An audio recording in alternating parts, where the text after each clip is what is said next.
But before that, it's over to Matt for Watchdog as he delves into the case against one of the world's most popular gaming platforms.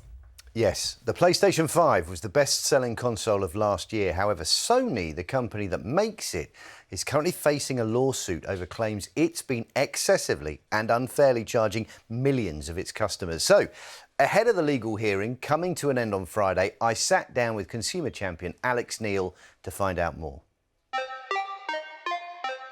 The first PlayStation was released over 30 years ago, and as technologies develop, there's been a shift away from physical games to the point where certain models of the latest PlayStation don't even have disc drives.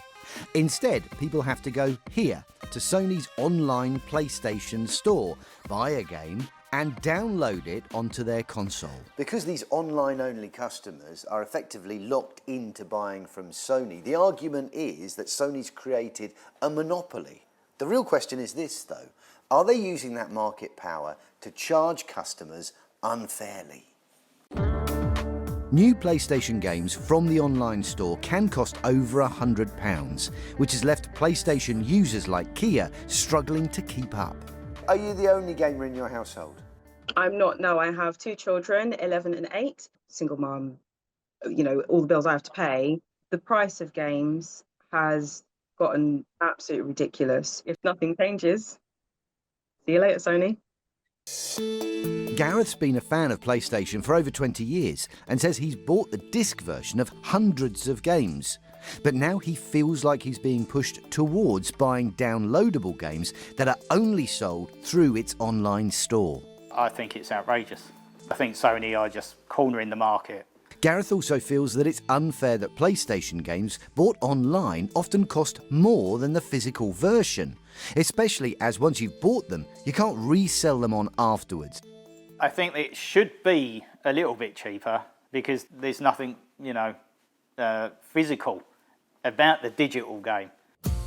Consumer rights campaigner Alex Neil is hoping that all this could be about to change. She's been working on a class action lawsuit against Sony for the past 4 years, alleging that 11 million UK PlayStation customers have paid more than they should when they made purchases from Sony's online store. The 10-week trial comes to an end this week, and I'm catching up with her as she's preparing her final arguments. Well, we think that consumers during the period of our claim have been overcharged by around 20%.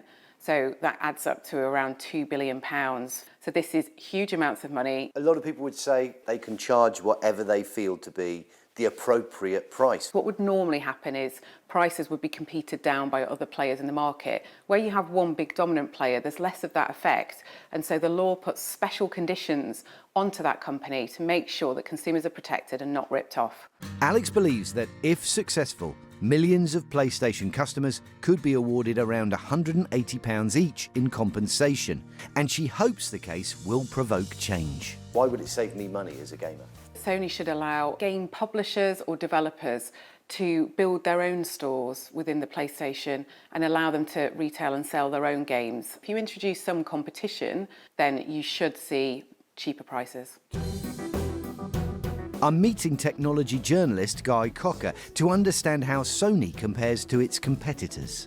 Guy, is there a fundamental injustice there as far as you can see? So the key fact of the case is that PlayStation operates differently to its competitors. So by way of example, a racing game coming out on Xbox, if you buy that on the Xbox store, it'll be about £60 for the standard version of the game. I was able to find that online a third cheaper just by shopping around for it. PlayStation doesn't allow that, so it's essentially got a walled garden where you can only buy games at the prices that it sets. People understand the price. It's not hidden. Where's the unfairness? Well, as consumers, we're used to being able to buy games second-hand when they're physical. I think that the next PlayStation won't even have a disc drive. These are being phased out by manufacturers because, again, they want to sell you these products digitally. When we wrote to Sony, it disputed that it's dominant in the market and denied overcharging customers by 20%. It said strong competition from other consoles keeps its digital game prices competitive, adding that allowing third-party game stores would make the console less secure and deliver a worse experience for players. With the hearing due to finish on Friday, we caught up with Alex for some last-minute thoughts. I think we believe we've really presented compelling evidence that suggests that Sony is acting anti-competitively and has harmed consumers. And it's now over to the tribunal to make that decision. So, Matt, how do you know if you're one of the gamers that are caught up in the lawsuit? Well, big clue, you'll probably have a PlayStation. But there are other things involved as well. If you bought a digital game or in-game content from the PlayStation Store between as far back as August 2016 and February this year, you should automatically be included in the lawsuit unless you opted out before the 9th of March. Gosh, it's a long time ago.